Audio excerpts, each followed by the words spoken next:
Good morning, everybody. Today we're going to study Psalm 132. This is another of the Songs of Ascents.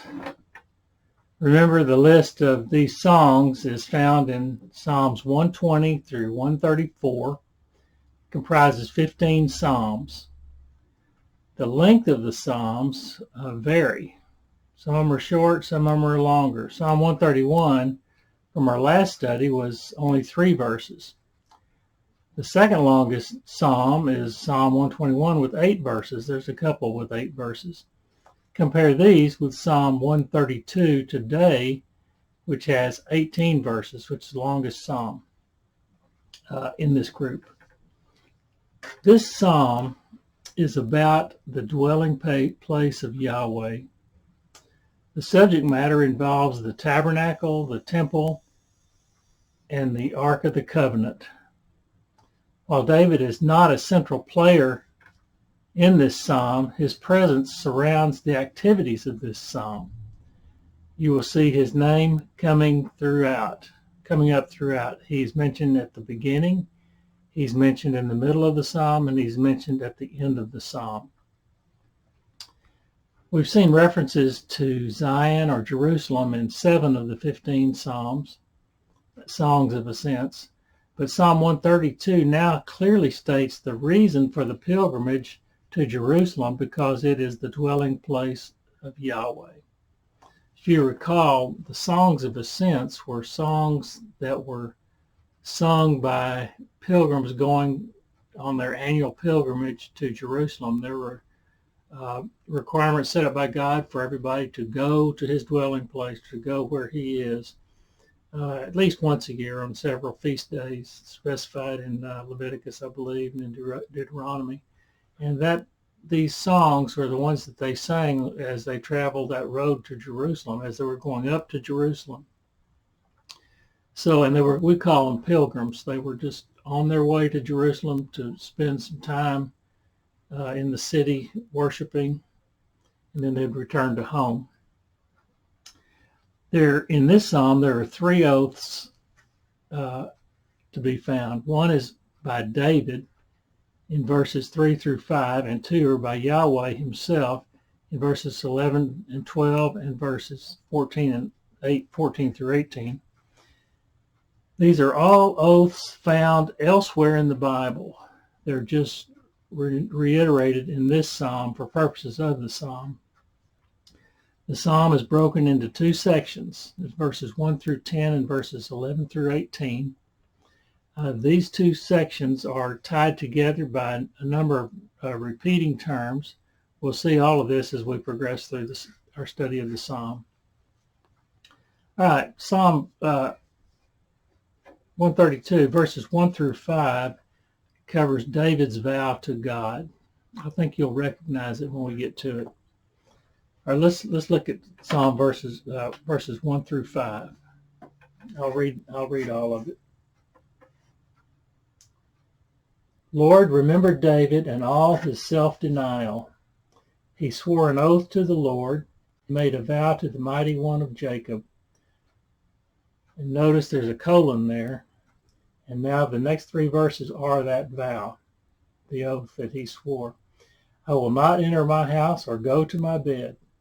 I will allow no sleep to my eyes or slumber to my eyelids till I find a place for the Lord, a dwelling for the mighty one of Jacob. All right, that's his oath. To properly understand this psalm, we need some background. David wanted to build a temple for God. And when I say a temple, and what I'm talking about here is a permanent dwelling place for God. But God said no. Somebody else will do that. And that's according to God's plan, not David's. But that was David's plan. It's what he wanted to do, and that's what he swore an oath to do. All right, in 2 Samuel 7, 1 through 7, let's jump over there and look at that. There's some interesting things here regarding background. Let me read those 7 verses. it's lengthy, but it's got some information we need to know about. 2 Samuel 7, verses 1 through 7. After the king was settled in his palace and the Lord had given him rest from all his enemies around him, he said to Nathan the prophet, "Here I am, living in a house of cedar, while the ark of God remains in a tent." That was the tabernacle. Nathan replied to the king, "Whatever you have in mind, go ahead and do it, for the Lord is with you." But that night, there's a big but right there in verse 4. But that night the word of the Lord came to Nathan, saying, "Go and tell my servant David, this is what the Lord says. Are you the one to build me a house to dwell in? I have not dwelt in a house from the day I brought the Israelites up out of Egypt to this day." Remember, they dwelt in a tabernacle. They were nomadic. They traveled around, and they took this tabernacle, which was the place of worship, with them everywhere they went. "I have been moving from place to place with a tent as my dwelling. Wherever I have moved with all the Israelites, did I ever say to any of their rulers whom I commanded to shepherd my people of Israel, why have you not built a house for me of cedar?" All right. Properly understand that, it's pretty moving. David wants to build a temple, permanent dwelling place for God. It seems like an admirable and a noble thing to do. His motivation was expressed in verse 2. He said, "I'm not going to sleep." He said, "I'm living in a cedar house. I've got a permanent structure for me to live in. God has nothing other than a tent."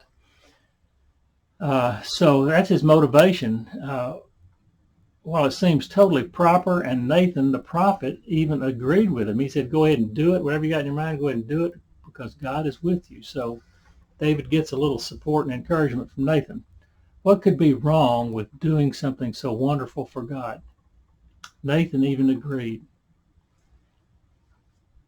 It sounds like David's heart is in the right place. So what could be wrong with that?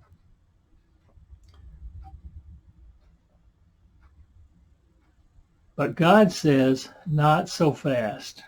In verses 5 through 7, I just read it, he basically said no.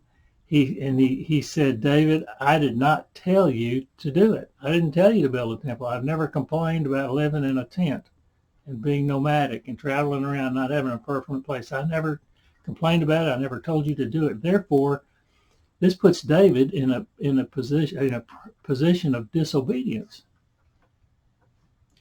Not that he didn't do something God asked him to do, it's just that he made up something on his own that he wanted to do without the direction of God.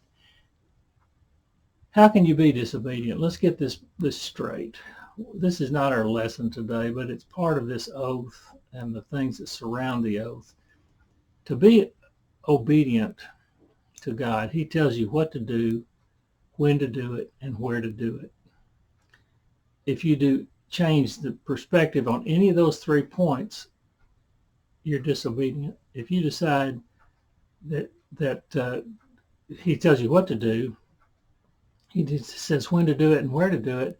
If you say, "I really can't do it at 10 o'clock because I have plans for 10 o'clock, I'm going to do it a little earlier, I'm going to do it at 8 o'clock. Well, God said do it at 10 o'clock. He didn't say what's most convenient for you. He said do it at 10 o'clock. It's basically the situation we're talking about. And if you don't do it then you're disobedient. The same is true as what he told you to do and where he told you to do it. Now, David was not told to do any of these things. He just made it up on his mind, in his own mind, what to do. So that's that first point I was talking about, what to do. God never told him to do that. So David is going to start out behind the 8 ball in the very beginning because God didn't tell him what to do. He made it up on his own. So he's in a position of disobedience. God wants us to remain in his will, meaning he provides the direction and we follow. All right. 1 Chronicles chapter 21 and 22 has some more, gives us some more insight into the background we need for studying this psalm. David fights in these chapters, in the chapters leading up to chapter 22. David fights a lot of wars. Then he provides a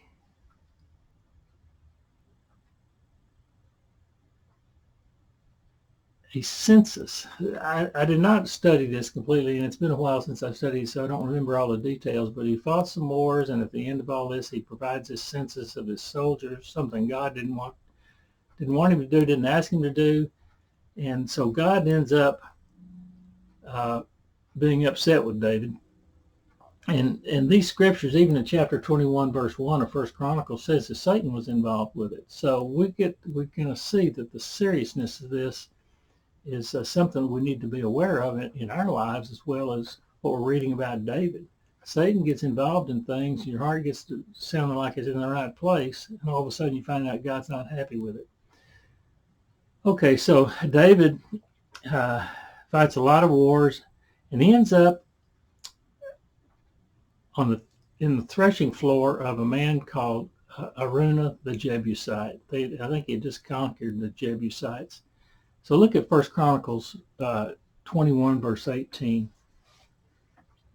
That verse says, "Then the angel of the Lord ordered Gad to tell David to go up and build an altar to the Lord on the threshing floor of Araunah the Jebusite."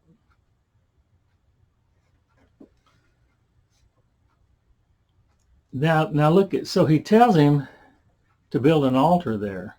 That's where he has found himself to be, and he's there in satisfaction of a plague that God had put on the soldiers, and we're not going to go into the details of that. It's really not part of the lesson, but David finds himself here, and he wants to build an altar there. So look at verse 22, 1 Chronicles 22:22. David said to him, "Let me have the site of your threshing floor so I can build an altar to the Lord." You can't just go into somebody else's property, apparently, and build an altar. So he talks to this man Araunah and says this in verse 22, "Let me have the site of your threshing floor so I can build an altar to the Lord, that the plague on the people will be stopped. Sell it to me at the full price. I want to buy it from you at the market value. Don't give me any kind of cut in price. Just tell me what the price is, and I want to buy it." Okay, so David wants to buy the whole site, the whole property lines, everything within the property lines, what he's wanting to buy. Araunah says, "I will give it to you," but David says a very interesting thing. Look at verse 24.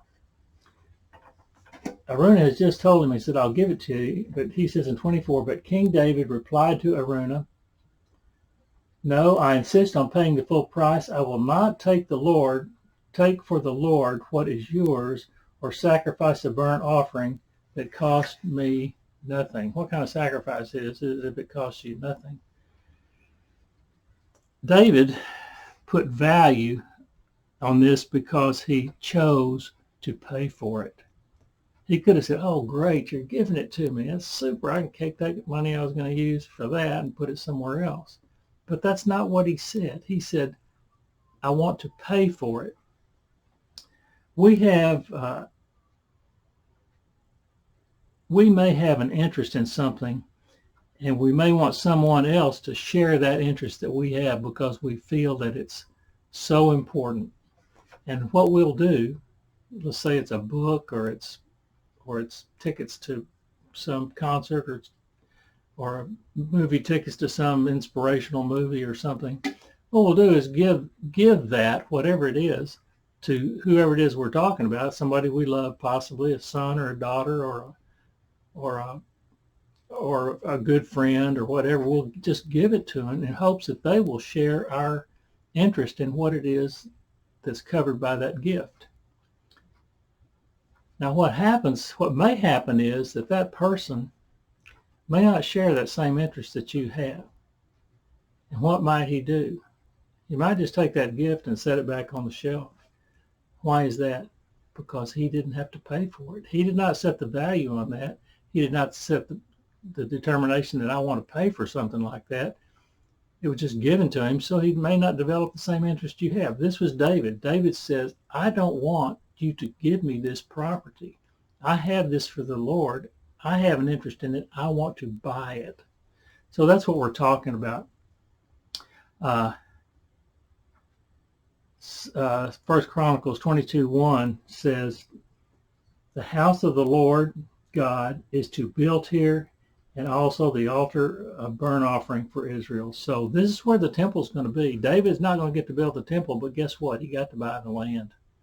All right, so Solomon, verse 10, in chapter 22, verse 10 says, so who's going to build it? Verse 10 says, if I can find it,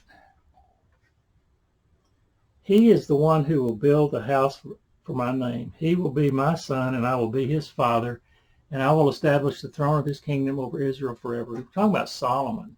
David, you're not going to build it. Solomon is going to build it. So this is a tremendous disappointment for David, because he has a tremendous interest in wanting to do it. He went out and bought the land for it.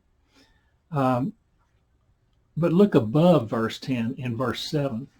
Verse 7 said, David said to Solomon, my son, I had it in my heart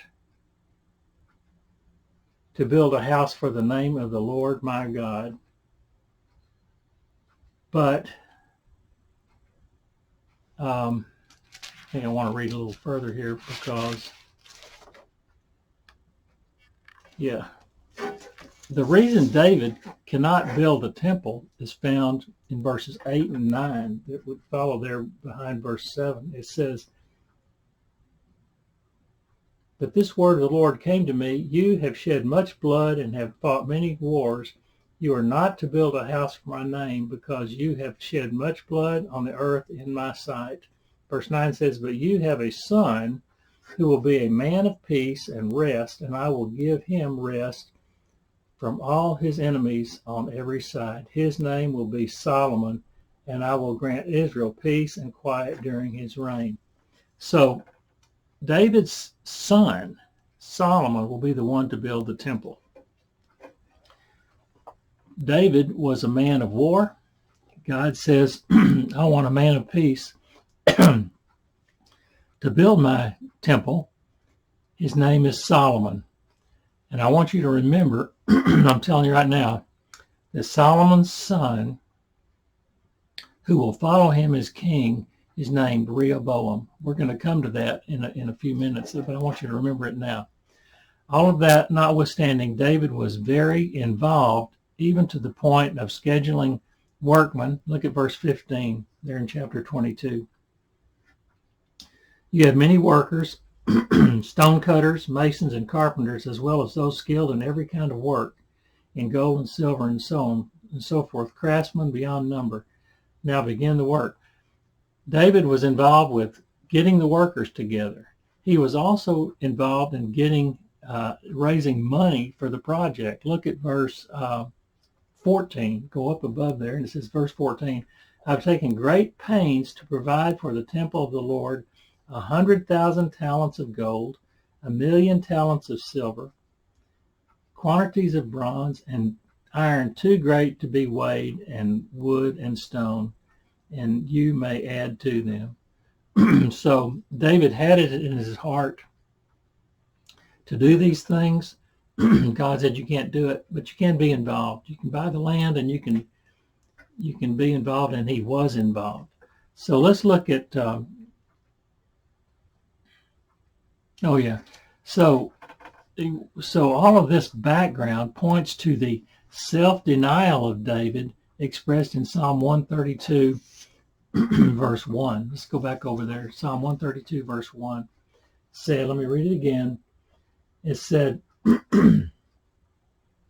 Lord, remember David, remember David and all his self-denial. This self-denial was giving of himself to get this project done, to get this temple built. And like I said, he didn't get to be the one to build it, but he did have serious involvement with getting money together, getting workers together, and buying the land.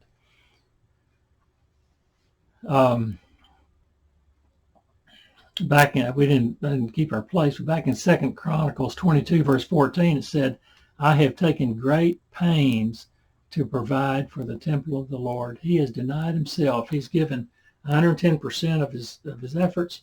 And I think that we could put this in the category we might call zeal.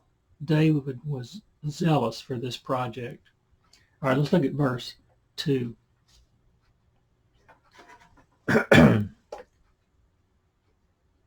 Verse 2, he swore an oath to the Lord.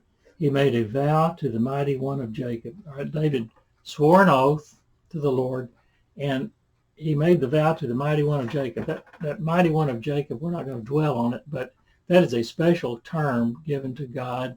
It only shows up in 2 or 3 other places in the Old Testament. I think one's in Jeremiah, one's in Genesis, one's in Isaiah, I believe, might be Jeremiah, but nevertheless, it's just a couple of places. It's a special term, and it's a vow that he made to the God, and the vow follows that verse. Verses 3 through 5. Let me read the whole vow, then we'll talk about it for a minute. Verses 3 through 5 is the vow. If you notice at the end of verse 2 in the NIV, it has a colon, which means verse 2 says, I swore an oath, and that colon says the oath is to follow. I will not enter my house or go to my bed. I will allow no sleep to my eyes nor slumber to my eyelids until I find a place for the Lord, a dwelling for the mighty one of Jacob. All right. This is David's oath. It's found in other places in the Bible, but it's put here because it's appropriate for this psalm. Remember, this is a psalm that the pilgrims are singing on their annual pilgrimage to Jerusalem, and it's noteworthy. This whole psalm has to do with the dwelling place of God, and this is very fitting, for this is the oath that got things started for getting a permanent place. We see his zeal in verse 3. In fact, this whole thing, 3, 4, and 5, is all about zeal. Verse 3 and 4 for sure, but we get a reminder in verse 5 that he does not yet build the temple, but he gets to provide the land. Look at verse 5 again. It said, till I find a place for the Lord, a dwelling for the mighty one of Jacob. He found the place. It was Jerusalem. We're going to see later that it's actually, it's a place that God chose. David was the instrument that got it done. So he's the one. He doesn't get to build it, but he does get to buy the land and determine where it's going to be. All right, verses 6 through 10 is an allusion, not illusion, but allusion, an allusion to the ark story. Let's look at verse 6. Verse 6. We heard it in Ephrathah. We came upon it in the fields of Jer. I guess that's how you pronounce that. All right. So the first question we have to answer is, what does it refer to? We heard it. We heard it in 2 places. We heard it in Ephrathah, and we heard it in the other place, Jer. Using grammar and gender of the various nouns, the referent of this flows back up to here from verse 8. And verse 8 said, arise, Lord, and come to your resting place, you and the ark of your might. That ark is the it that it's talking about. We heard about it in Ephrathah. We heard about the ark in Ephrathah. All right, so there's the word for it, and it refers to the Ark of the Covenant. Then we have 2 locations mentioned. One is Ephrathah and one is Jer. Ephrathah is a region of Israel. It's a region is used for our purposes. It's used to help identify a specific city. For example, you say Dallas, Texas. You know, there's several Dallases in the United States.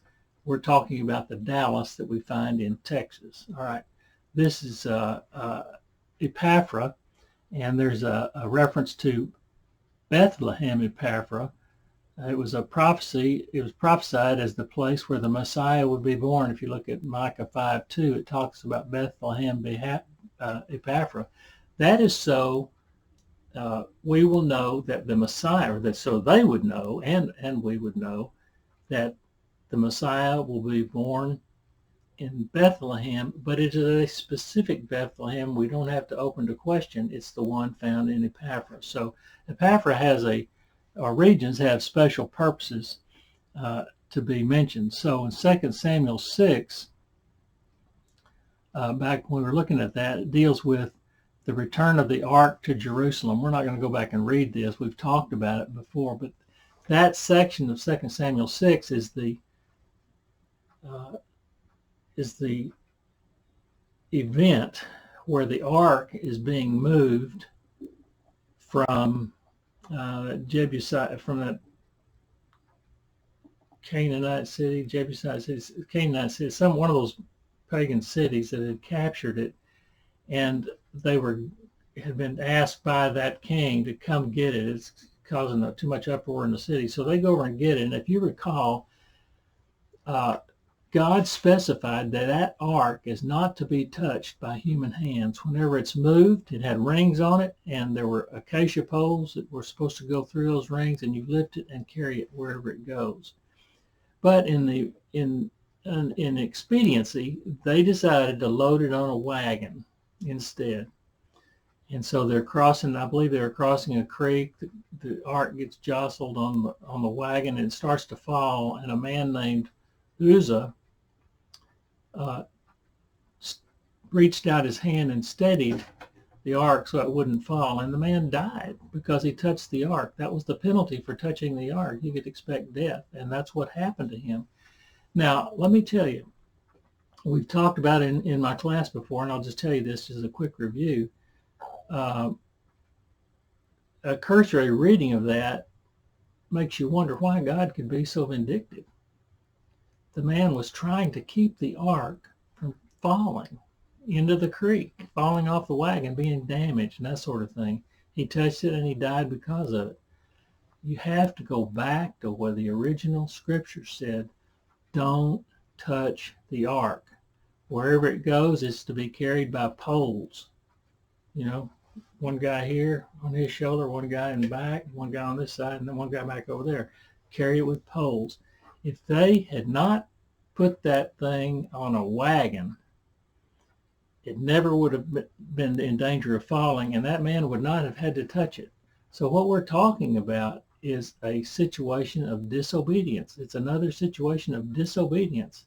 It looks like it made sense to put it on a wagon, but God specified to not put it on a wagon. He specified that it was to be carried. Okay, so that's one of the events of moving the ark. There's another one mentioned. There's another reference in 1 Samuel 4 through 6. It's the same basic thing, but neither of these references to the ark mention Epaphra. So we don't need to spend a lot of time. But basically, what we're trying to just show is that the it that we're talking about in this verse has to do with the Ark of the Covenant. There's another reference to JR, which is probably short for herein, which is the same account referenced in 2 Samuel 6. So we have it on good authority. We're talking about the Ark of the Covenant in this verse in Psalm 132. So now what are we going to do with it? Look at in Psalm 132, look at verse 8 and 9. This could be where the pilgrims came to worship at the ark. It could be. 7 through 9. Verse 7 says this: Let us go to his dwelling place. Let us worship at his footstool, saying verse 8 and 9. All right, let's stop right there. They traveled to where the ark is located, which is Jerusalem, the dwelling place of God, and worship it at his footstool. Footstool is referenced in Psalm 99:5 and 1 Corinthians 28:2, 1 Chronicles 28:2. But look, the reference to the ark is made there. But let's just look at one of them. Let's look at Psalm 99 verse 5. Psalm 99 verse 5 says this.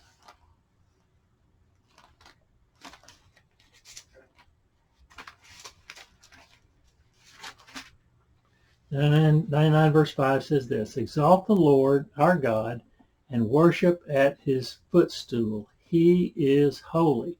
If you look back up to verse 1, the Lord reigns, let the nations tremble. He sits enthroned between the cherubim, let the earth shake.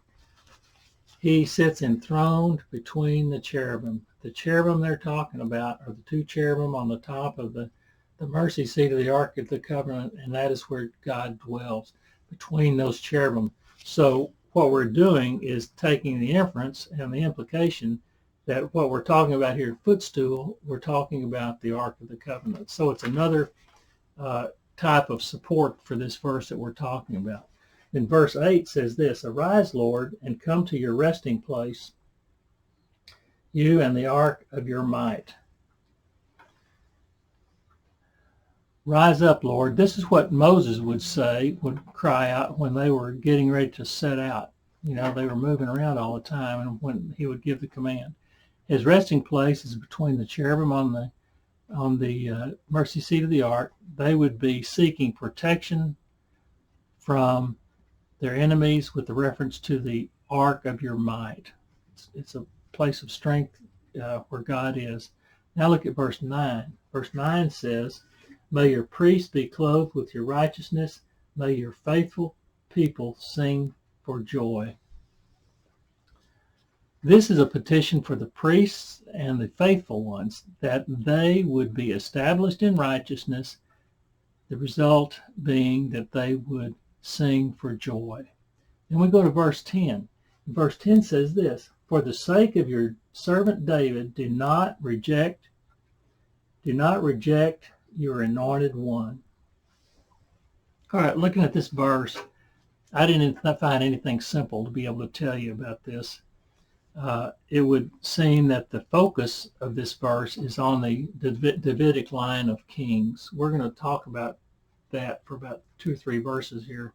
But he says, for the sake of David, meaning the promise he made to David to always have one of his descendants on the throne of Israel. In other words, he's saying here, don't break your promise.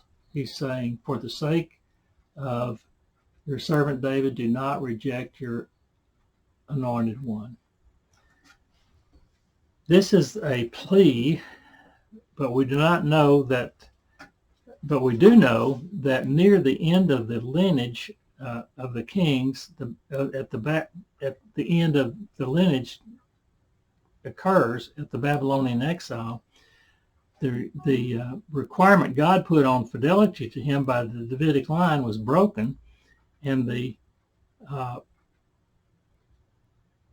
promise to always have someone on the throne of Israel was put on hold. We're going to talk about that for a minute. I think it's very interesting and very important. It was put on hold for a while, and it's still on hold today, I might add. We're going to talk more about that as we get into verse 11 and verse 12. All right, verse 11 and 12 is God's first vow to David. Let's look at verse 11. Verse 11 says, The Lord swore an oath to David. That's important. A sure oath he will not revoke. One of your own descendants. There's a colon there. So he talks about, he's saying he swore an oath, and the colon says, and here's the oath. One of your own descendants I will place on your throne. And it goes on into verse 12, which we'll cover in a minute.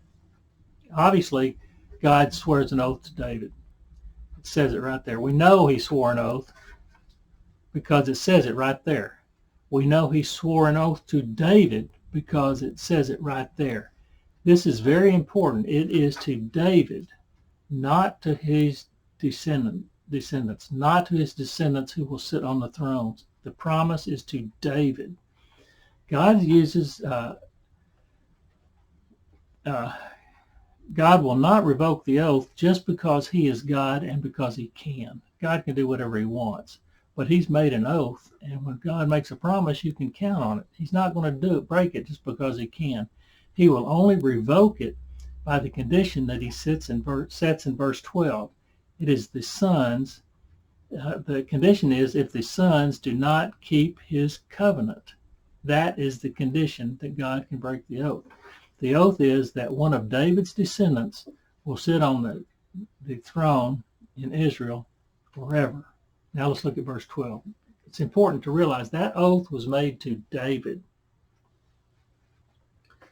If your sons, verse 12, if your sons keep my covenant and the statutes I teach them, then their sons will sit on your throne forever and ever. If your sons keep my covenant and the statutes I teach them, their sons will sit on your throne forever and ever. They are assured that there will be no misunderstanding about what we're talking about because God himself will teach them about his covenant and his decrees. We know that. We've seen it many times. How many times we looked at it? It's in Psalm 119, particularly verse 102. But now, given what we know about history, something failed somewhere. I'm going to try to say this quickly, but it's important to understand. We had Israel. David was king. David passed, and he passed the throne to Solomon. Solomon had a son named Rehoboam. After Solomon died, there was a civil war, and the civil war had to do with the rejection by 10 of the 12 tribes, rejection of Rehoboam, which was David's son, Solomon's son. Remember, I told you to remember that we were studying that up there, and I mentioned Solomon would be the one to build the temple and so on and so forth. His son was Rehoboam. Rehoboam was in line to take the throne of Israel, and he was rejected, and they had civil war, and the country was split into two pieces. There was the northern kingdom, I'm sure you remember that, and the southern kingdom. The northern kingdom, their first king was Jeroboam, and they went immediately into apostasy and infidelity, spiritual infidelity towards God. They had 2 golden calves and who worshiped Baal and all these things. And in 722, Assyria conquered that nation, that kingdom, the northern kingdom, and put those people in captivity and deported them into the nations, and they just disappeared because they were scattered. They were so finely scattered, they just disappeared as an entity. And then some 150, we'll call it 150 years later, the same thing happened to the southern kingdom. Rehoboam was the first king, and the same thing happened to them, basically, sort of the same thing. In 586, Babylon conquered the southern kingdom, put the people in captivity, but they didn't send them into the nations. They kept them as a continuous body. They were captives to Babylon, and they were ultimately released. But theirs was the same problem. Their spiritual infidelity and apostasy led them to be punished by God by using Babylon to conquer them. Now, what I want to say is that all of this started with Solomon. Solomon was David's son. Solomon had many wives. And they were from all over the place. He married them from everywhere. And what he allowed them to do was continue the worship of their gods. When they moved into the palace, they could bring the gods right there with them. So his sin of intolerance, his sin of tolerance was carried on to his sons. So Rehoboam got it. And then as I said, they had the Civil War and it split, and this apostasy just continued to spread, and eventually got enough of it and disciplined them through Assyria and through, actually, Assyria was judgment. Babylon was judgment also, but it was more like discipline for what Babylon did, because God was hoping for a change of heart with those people, but nevertheless for the southern kingdom. But I think it's the easiest way, rather than say that the oath failed, it's an easier thing to say and understand to say it got put on hold. It was just kind of brought to a halt for a period of time, and it's still being brought to a halt. It hasn't been reinstated even to this day, but it will. We know that it's going to be reinstated because we have prophetic scriptures in all through the Bible, but some of them in particular was some we've studied. One was out of Hosea 3:5. Let me read it real quick, you'll remember it.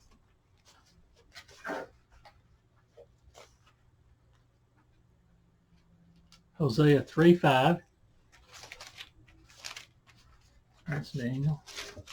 Sorry. Hosea 3. I'll get there just a minute. 3 verse 5 says, afterward the Israelites will return and seek the Lord their God and David their king. They will come trembling to the Lord and to his blessings in the last days. David will be king, not a descendant. David will be a king. So that promise to David has to be reinstated. It has to be brought back to life for that to happen. And then there was a similar promise in Ezekiel 37. Take a quick look at it. Verses 24 and 25.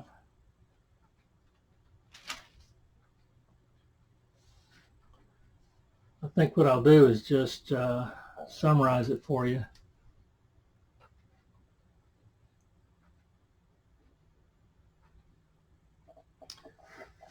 Well, it says David will be king over them, and they will have one shepherd. They will follow my laws and be careful to keep my decrees. They will live in the land. They will live in the land, my servant Jacob, the land where your ancestors lived. David will be their king, and the people are going to be regathered. Remember, they were scattered everywhere. They had no king, but we're running a little bit short on time. But if you look over in verse 18 through 23, Ezekiel was given an illustration, a prophetic illustration, to tell the people about two sticks. It said that take one stick in one hand, let that be Judah. Take one stick in the other hand, let that be the northern kingdom, which I think he refers to it as,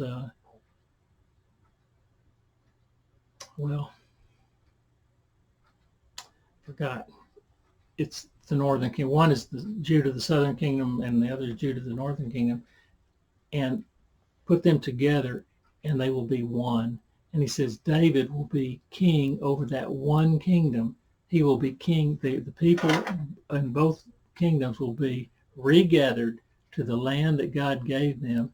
David will be king, and it says that they will never again be separated. They will forevermore be one nation.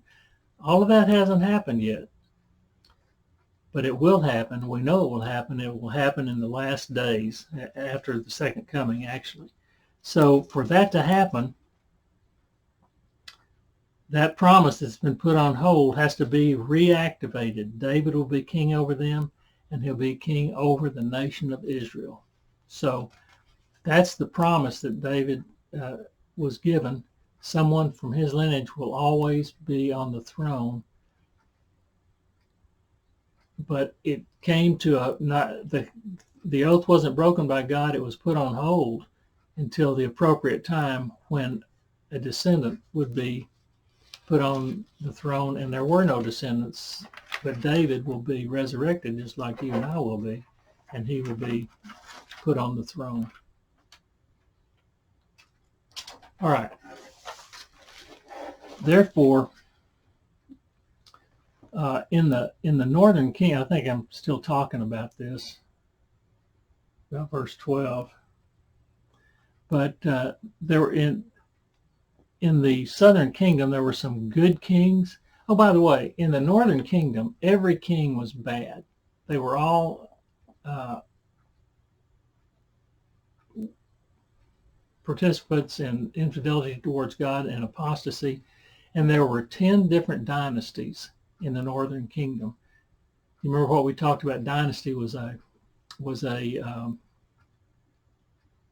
lineage of kings in the same line, a series of kings in the same line, and then somebody else would become king from a different line, then some of his descendants would be king. So that happened 10 different times during the life of the northern kingdom. 10 different dynasties, all of them bad. In the southern kingdom, there was one dynasty, and that was the dynasty of David. Every king in the southern kingdom was in the lineage of David. Some of them were good kings. There were a couple of reformers. Hezekiah and Josiah were reformers, religious reformers. Some others were good kings, but there were a lot of bad kings, evil kings. The final king, I believe, in the southern kingdom was Zedekiah. And when Babylon conquered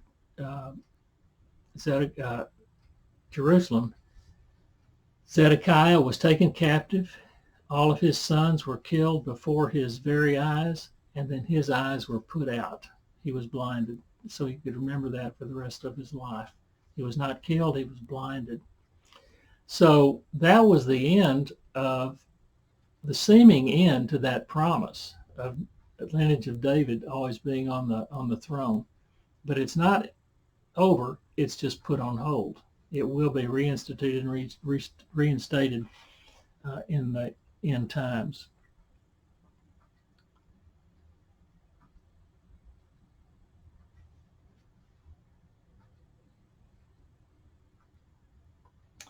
Okay, the oath which God swore to David is all that kept this. Oh yeah, the oath that God swore to David is all that kept the southern kingdom from incurring the same experience that the northern kingdom did. The northern kingdom was conquered, put in captivity, deported, and assimilated into the nations. They just basically disappeared. That's not what happened to the southern kingdom. The southern kingdom was captured by Babylon, whose practice was to keep the people together. And then they were kept together corporately as a corporate entity, and then they were released. So they were still identifiable as a part of Israel. All right. So let's look at verse 13 and 14. 13 and 14, let me read both verses. For the Lord has chosen Zion, he has desired it for his dwelling, saying, this is my resting place forever and ever. Here I will sit enthroned, for I have desired it. Desired, the word desired appears in verse 13 and verse 14. Verse 13 says he has desired it for his dwelling. Verse 14 says he has desired it for his resting place. If you notice, there's a colon in the NIV. There's a colon at the end of a comma at the end of verse 13, which indicates the thought is in verse 13. The verbal expression is in verse 14. Here's what I'm thinking. Here's what I'm saying. So that's what we're talking about. He says he desired it. He desired it for his dwelling place, and then he said, this is my resting place forever and ever. He doesn't rest in the physical sense. Resting and dwelling are basically the same idea. He doesn't rest in the physical sense as we would, so he must be referring to his dwelling place where he chooses to meet with his people. In so choosing, Jerusalem He will reign from his throne. He basically says, this is what I want. This is what I want. I have desired it. This is what I want. I want Jerusalem, and that's where I want to dwell. I want to reign from and dwell. Verse 16 and 15 to 16. Quickly, we'll get real through here. I will bless her, Jerusalem, with abundant provisions. Her poor I will satisfy with food. I will clothe her priests with salvation, and her faithful people will ever sing for joy. God will bless Jerusalem with abundance.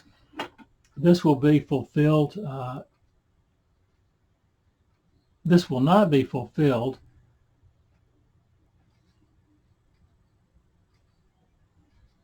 ultimately until the end times, but the people hold out hope for this in their lifetime. You know, it's interesting to read these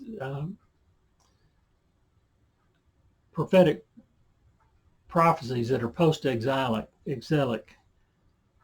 If you look at the last half of Isaiah, for example, the last half is all encouragement. The people want to believe that that's going to happen in their lifetime, but it's not. It's an encouragement for Israel, but it doesn't happen. It's not going to happen until the end times. It's return of Christ. So this is another situation. They want to hope that it's going to be in their lifetime. The blessing, he specifically will bless three groups of people. He says the poor, the priests, and the faithful people. God will sit on his throne as the divine king. As king, he is obligated to provide for the poor. Mention of the poor indicates the entire society are to be involved with the blessing. All right, let's look at verse 17. Here I will make a horn grow for David and set up a lamp for my anointed one. This is getting back to the oath to David back in verse that we talked about in verse 11 and 12. We have already talked about the promise being put on hold because of the infidelity of some of the Davidic line of kings. Here the promise is restored. God will make a horn to grow. The horn is symbolic of royal power. The Hebrew word for I will make grow is word number 6779 in Strong's dictionary, which means sprout or spring up.